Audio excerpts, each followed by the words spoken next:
revenue line that I mentioned with the property taxes.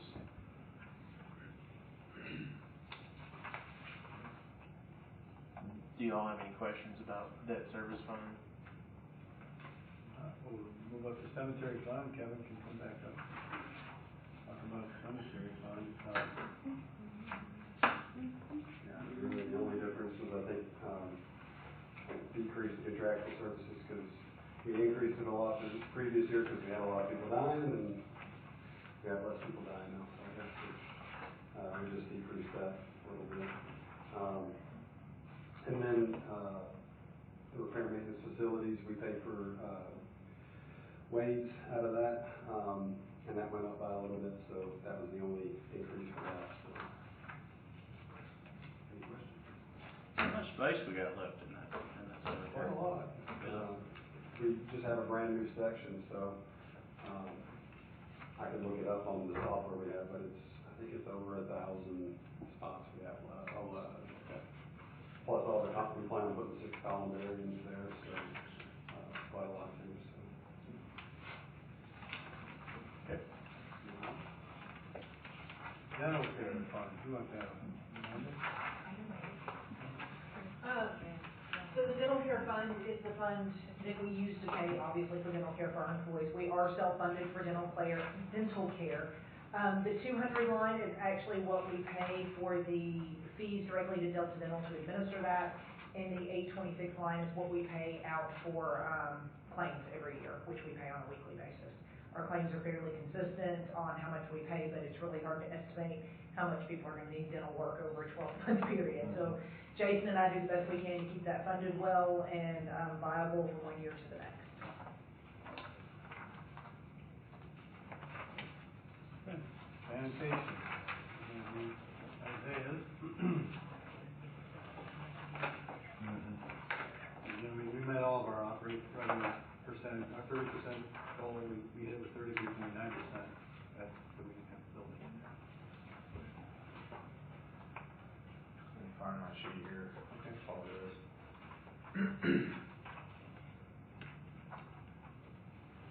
So we do not, the first line here, the overtime line, we do not spend a whole lot of money in overtime, considering that we only have 2 employees in that division. So we were projected 765 in the previous or this current fiscal year, and we had 1,000 budgeted, so we dropped that down a little bit. The 148 line, we increased that a little bit for tuition costs. Likely that won't all be spent, but it's there in case we need it. The postage line went up by $3,000. That is due to Data Pros. We were just covering, we had noticed a shortcoming. We had to transfer some funds to make sure that we had covered that in this fiscal year, so trying to avoid that in the next fiscal year. Repair and maintenance facilities stayed the same. Vehicles, repair and maintenance of vehicles went up quite substantially. The 2 large brush trucks that we use to collect all brush and excess trash or whatever the case may be, they get utilized quite a bit. One is very old. Our backup brush truck is very old, and the newer one, whenever repairs need to be done to that truck, it's just very expensive because it's a Freightliner truck. So it's essentially like repairing a trailer truck is essentially what it boils down to. So I added that in there just to make absolutely certain that any big repairs that may come will be substantially covered. Went up slightly in the operating supplies line. Again, that's just to cover any increase that was unforeseen. Not a substantial increase. And then the capital outlay.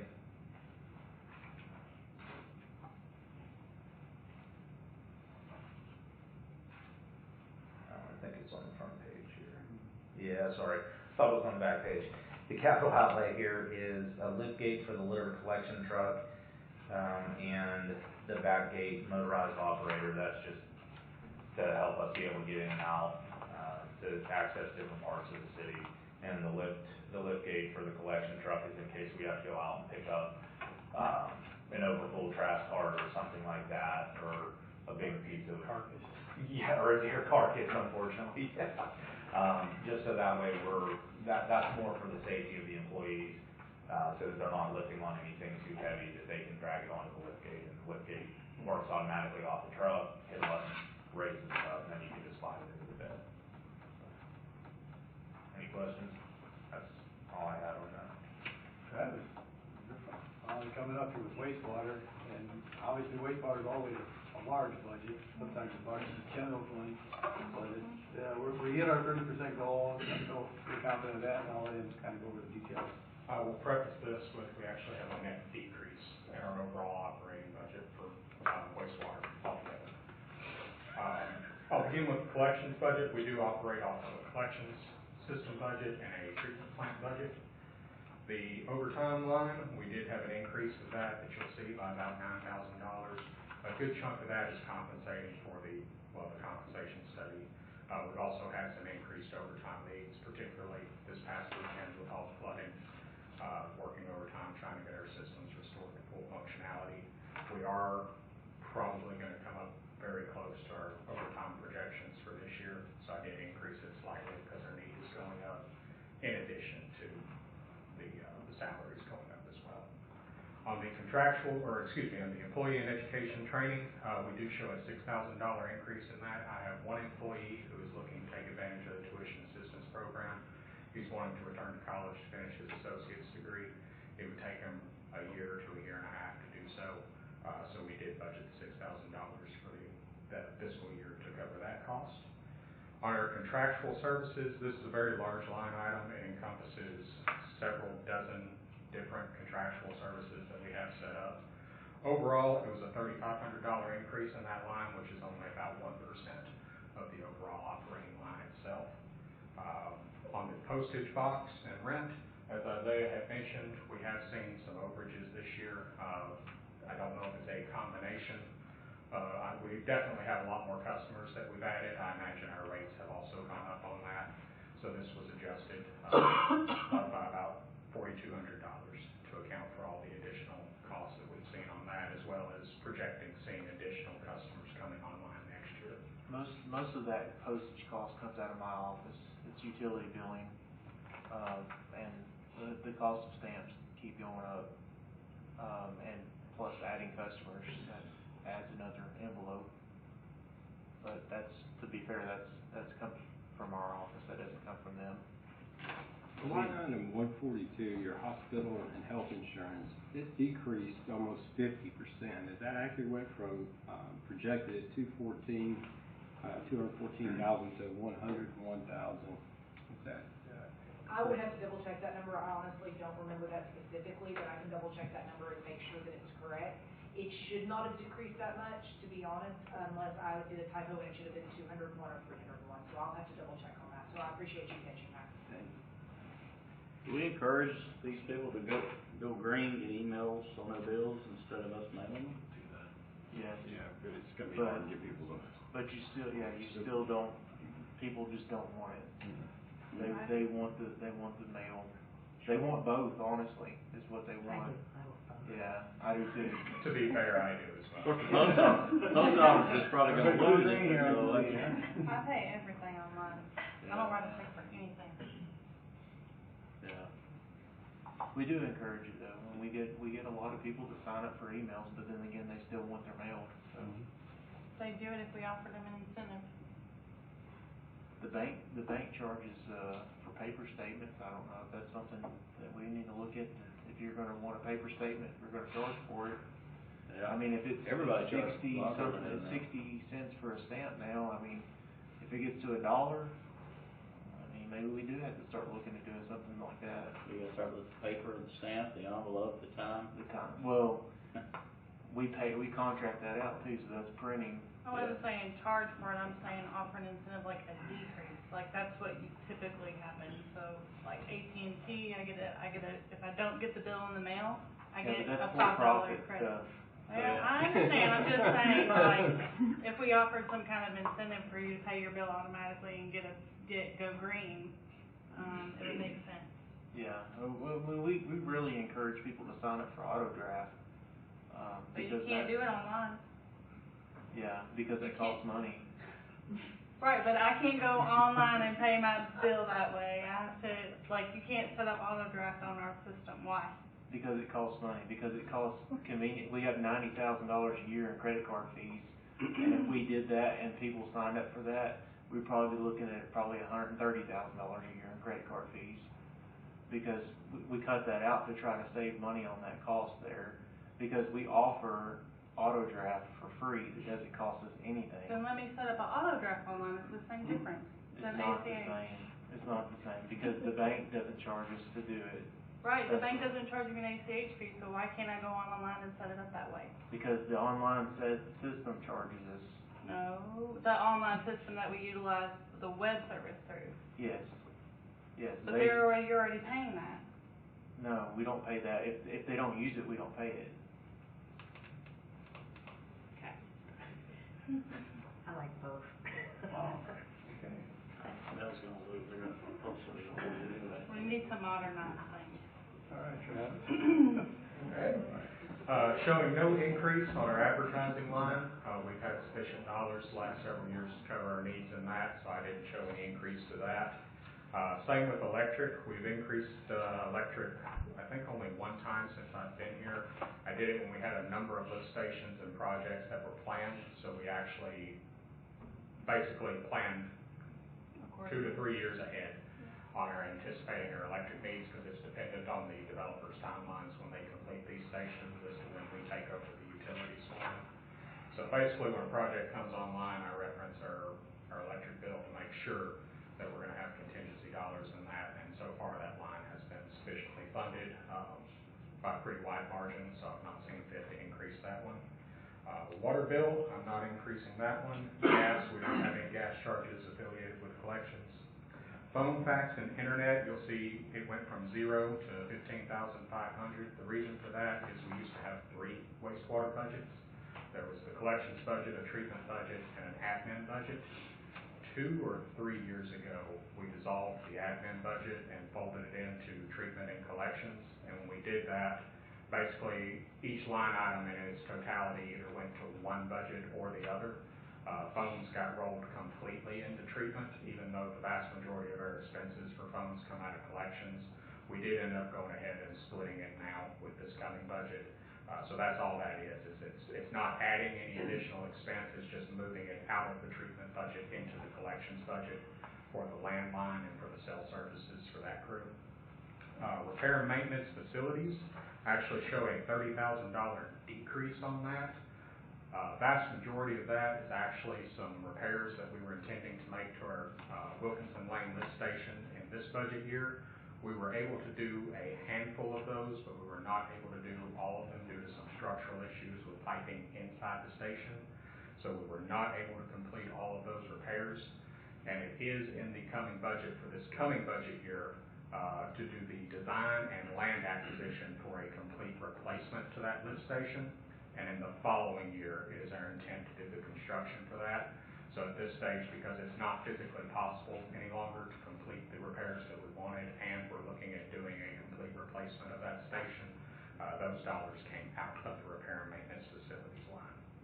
Repair and maintenance vehicles, you do see an increase with that, as everyone with vehicle lines has pointed out. Increasing size of fleet as well as increasing cost of repairs. We're just planning for that.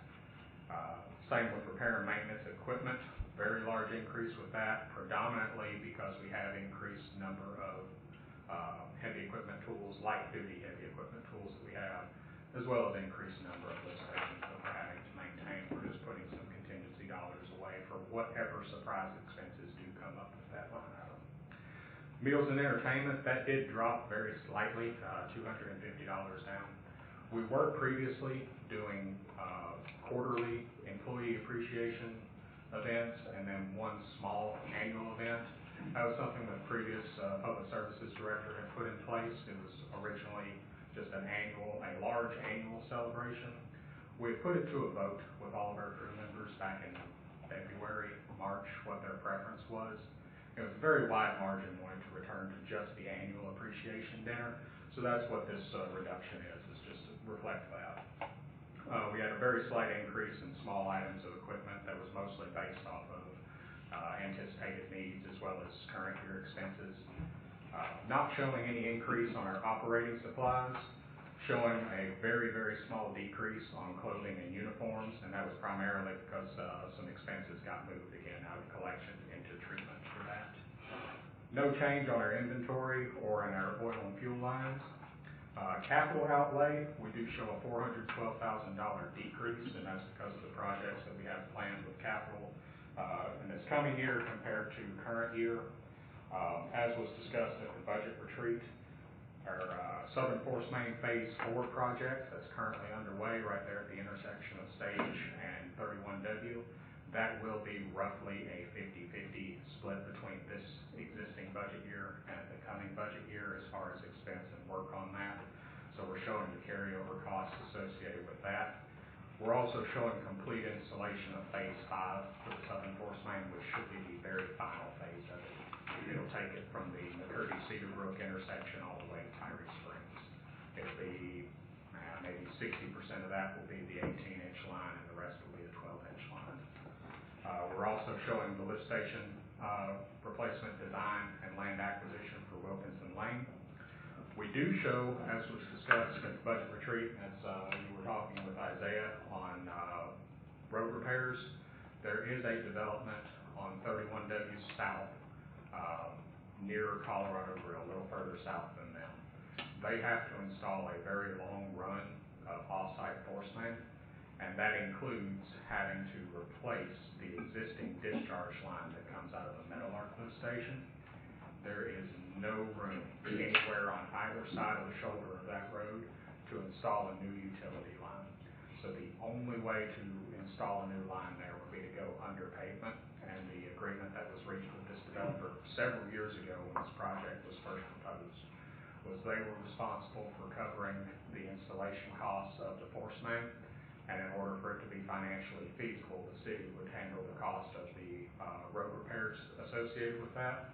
And we are very much on the better end of that deal financially because this line is original. It is original system, mid-80s. We have had a number of line breaks on it. We are eventually going to have to replace it ourselves anyway. And when we do, we have nowhere to put it except down that road.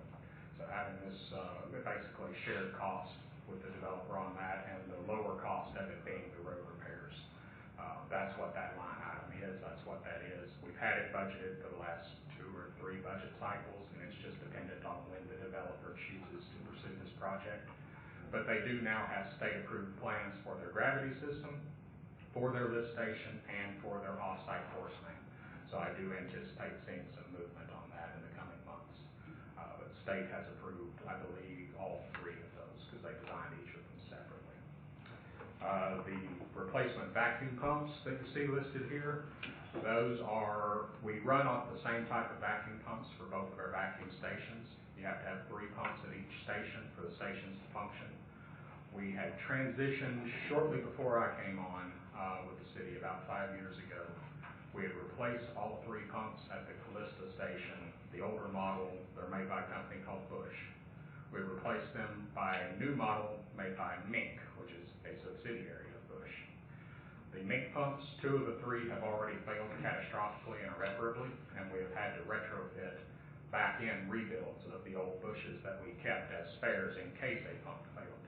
We also have 1 old pump at the North Palmer station. Again, one of the old Bushes had failed that was decades old.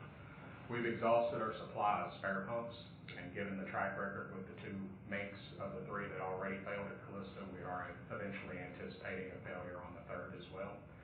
We have 1 core that we can exchange, basically an old failed pump that we can swap in for spare parts for a discount on 1 exchange, and the 2nd pump would be an outright purchase replacement to keep as a spare. We also show 2 F-350 trucks with utility bodies and lift gates. One of these would be a replacement for a 2008 truck that we still have on the road. Another one would be expanding the fleet by 1 truck. We also show a $7,500 set aside for a portable sewer line camera. With all the gravity lines that we now have in service, we're getting to the point that we need a good, reliable camera system. We have a small push camera that's very good for service laterals, but it's absolutely useless in the larger 8 and 10 inch and larger diameter gravity mains. You simply cannot see anything with it. So that's the idea behind that. This is specifically the camera that our inspectors requested for this application. And we also have $30,000 set aside for a compact mini excavator. This is a tool that we rent fairly frequently. They're extremely useful. The treads are retractable. You can get them down to less than 48 inches width to get through gates into backyards where we have a lot of vacuum tanks, grinder tanks, things of that nature that we do periodically have to dig up, service, replace. They're also extremely handy for any utility work that we have to do on lift station cameras, as if we have a backflow preventer blowout, which has been a frequent issue at our Wilkinson Lane lift station, or if we have any other service lines, electrical conduits that have to get dug up at lift stations. That's what this type of machine is handy for. Overall, with collections operating budget, we did show about a $54,000 increase, which was about a 4% increase to that total line item. The collections capital budget, however, decreased by over $412,000, which was an 11% decrease, showing an overall 7% decrease on the collections budget. With treatment, our overtime, we did increase by about 25%, or $3,000. We have added a 3rd position. We are currently cross-training someone internal for that role. If that person chooses to take the position once their training is done, they will fill it. If not, we'll advertise it external and we'll hire for that. But since we are adding another position, we do show additional overtime with that, as well as the compensation study offset. Employee education and training, we did increase that. Again, we're adding the extra position in that. We pay for our employees to go to classes to get their certifications. We also pay for continuing education credits that are required to maintain those licenses.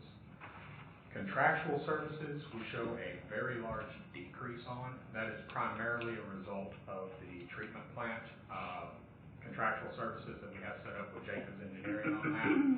Those costs have actually been coming out of the capital line and they've been transferred through contractual, and that was a artifact of, that was how it was budgeted prior to the project being bid out several years ago.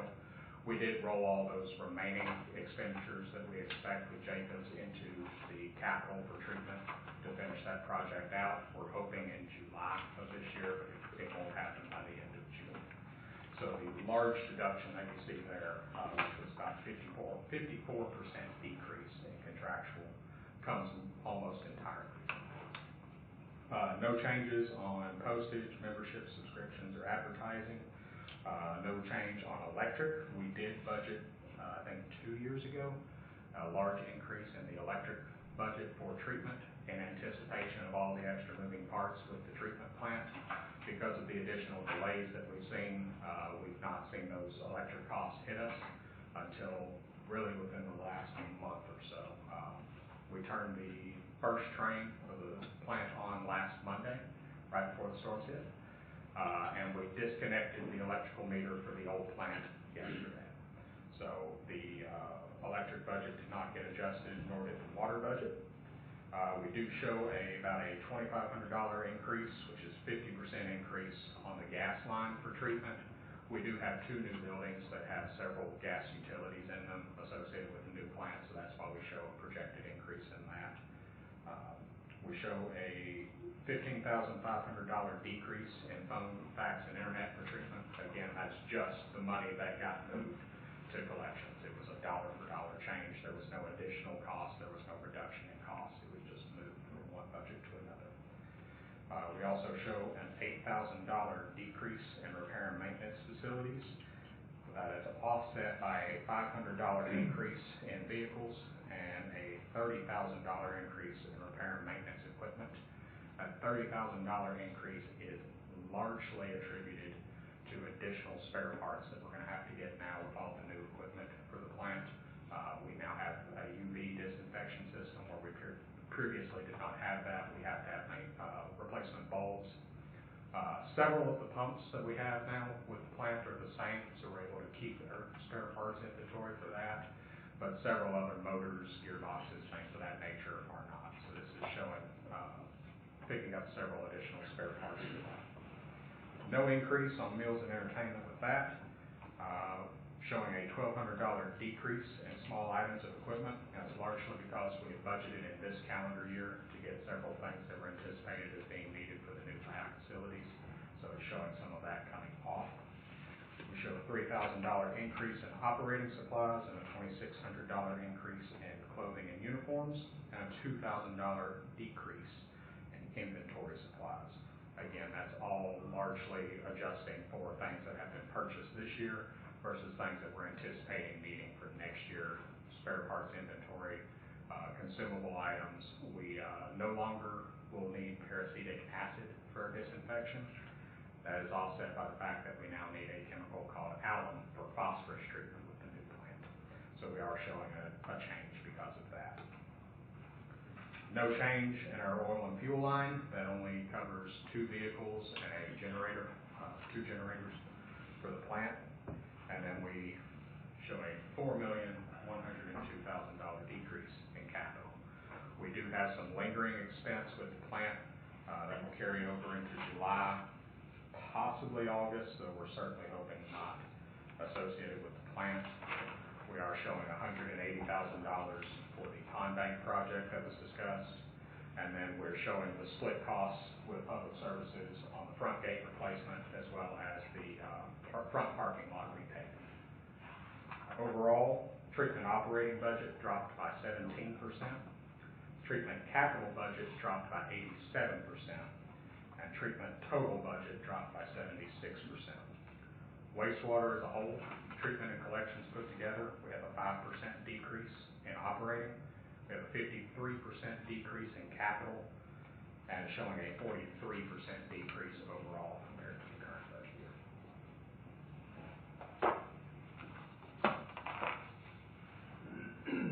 Stormwater will be our next budget. This is the one only budget that, other than general fund, that was a little less than 30%.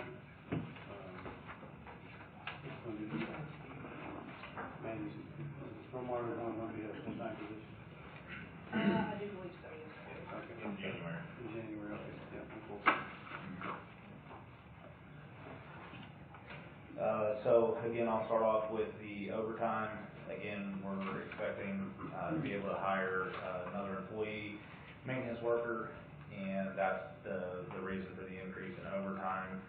Plus, again, as you all are aware, flooding issues, snow and ice, on-call services for our employees.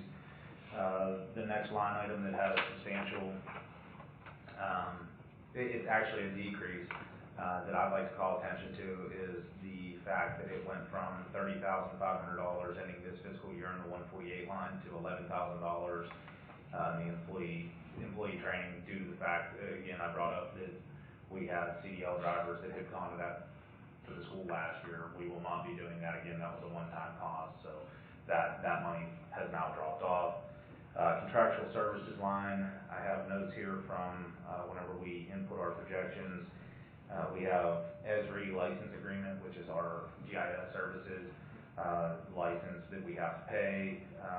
We've increased the equipment rental there, and plans review, design, and GIS. Again, GIS services, that's KCI Solutions is housing and hosting our GIS. So the license agreement exists, but then KCI hosts it and hangs on to it for us and makes updates. Wade's Lawn Service is in there. ViewWorks licensing is in there. So those are some of the reasons why that line item has increased. Repair and maintenance to vehicles, 235 line, the membership, subscriptions, and dues, that only increased about $600, just to make sure that we're covering for a new employee that needs to be added to a membership or subscription that exists within stormwater. Repair and maintenance of vehicles has gone up $3,000 again. we're hoping to add a new fleet, so long as it gets approved, by this board, that we can have a new vehicle in there, so that's gonna be an additional cost of oil changes, maintenance, those things. And, $3,000 increase in the repair and maintenance to equipment. That's just an increased cost as things age. We wanted to try to keep up with that and make sure that we were not falling behind on any repairs. And the 320 line there increased slightly. Again, any additional projects or any additional equipment that we may need that were maybe unforeseen. And then moving to the capital line, let me make sure I'm on the right line here. The box culvert project at Apache Trail, as you all are aware, we're unable to touch that stream until June. We have anticipated that is part of the rollover of that overall project. The last payout that I saw, it was about $80,000 was left to pay on that. But again, we didn't want to run into a situation where we were below that, or right at that $80,000 mark, in case there was a change order or something unforeseen that we were unaware of. So that's why that number exists at $100,000 and not 80, like right at the $80,000 mark.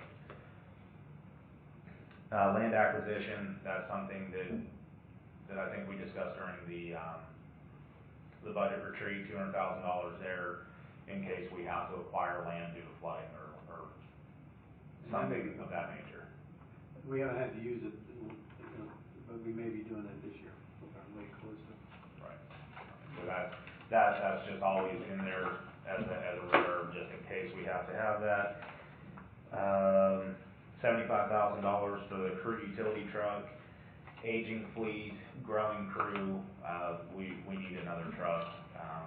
We also had an inspector truck in there, but we have made adjustments within the stormwater fleet to give the inspector one of the existing trucks and afford the crew the ability to have a truck that would haul the equipment that is needed to perform stormwater projects. The stream monitoring at $70,000, that is so that we can evaluate all of the blue line streams that exist within the city of White House, making sure that there are no nitrogen. There's going to be nitrogen, but we're making sure that it's not at a high level. There's no pathogens, nothing like that. We're not killing aquatic life. We're making sure that we're staying in compliance with our MS4, and that's what that's there for. And then finally, under capital outlay, we have our ERU evaluation. That is conducted, it's in our ordinance to be conducted every 5 years. Depending on the scope of that project, that could affect that price. We believe that is the top number on that, though. So, that's what I have. Thank you. Mayor, that concludes our budget process for today, unless, my only concern would be that this special census, I think we could absorb it. I think it would be a long-term investment for the city, our payback. But I'll leave that, if you want us to put it in, I'll put it into the budget for the first reading. If you're all leaning like, no, we don't want to do that, it's too expensive, then we won't do it. I don't add it to the budget. But, I know it's kind of hard because it's a study session, not voting or anything, but Right. Just kind of. How confident are we about those numbers as far as the population? Yeah, we've had, as far as our population goes, you just look at the number of homes that have been purchased, that have been built, the number of permits at about 365 a year for about 4 years, and this year we're almost at 500, I think. And then we have two apartment complexes with another, they're over 200 units, that's almost another 400 something units coming online now. So by the time they would get here and do I'm certain we're gonna be at 17,000, 18,000 people. Or more. I also want to include that the parks is not included, neither was Legacy Farms or Twin Springs. In 2020. In 2020 Yeah. census. Yeah. Right. So that's a lot of homes that have come online, and so we have a lot more people here. We think it's a wise investment. At least that's my opinion. Yeah, I average 350 new units a year for 4 years, plus the 400 units for the apartments. And you get 72.5 people minimum per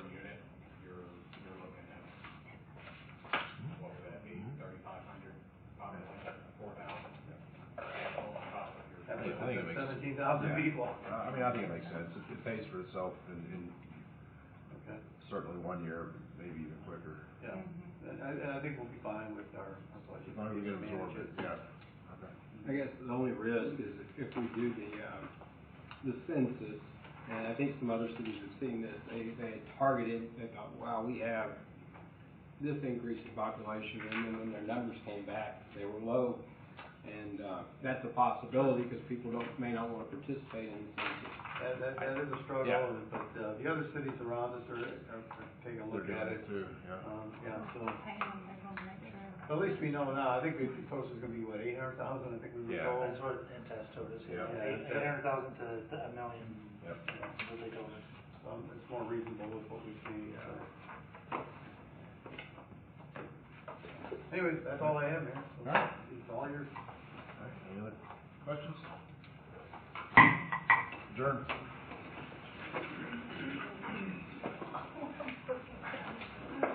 Yep.